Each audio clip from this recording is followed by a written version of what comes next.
the loud king woke up and erased the crimes, the broken gates, the fallen guards, the men who followed his voice into the great hall. All gone.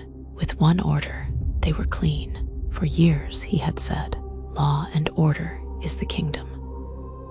That anyone who touched a guard deserved punishment.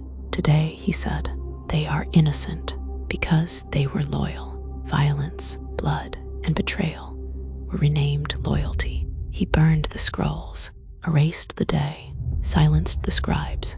Then he turned on the lawyers who wrote the charges and called them traitors. The message was simple. If you break the kingdom for the king will break the law for you.